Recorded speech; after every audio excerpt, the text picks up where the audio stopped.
gi Vincent Otieno.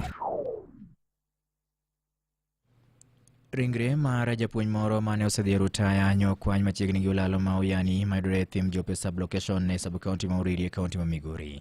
Jalup ruoth ma thim Jope sublocation Manokeri Otieno nyoyango wachne ka olero ni ringre mar jagono manyinge Fanuel Ogore nyokwany gi jago moro manyori kuwuotho e Olalono.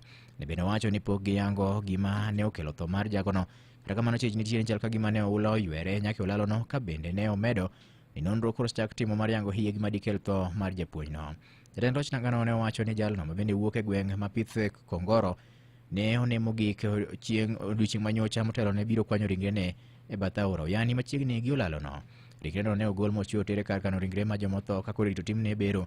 Seche bende jatend loch nangano koro ogolo siem mager ne jodak e gwenge ma kono mondo mi koro bed motang' ahinya ka gikalo aoche ma pi opong'o ahinya to e kindegi ma koro koth ng'eny. Koywaye to wafwenyo ni en ringre retired teacher Mr. Fanuel Ogore, en resident mar Pith Kongaro village, to pi oywaye moweye gweng' aora. Kamoro tim jo koro kwasegolo body mwaseyudo ni en japuonj to kawe otere Ombo Muchari.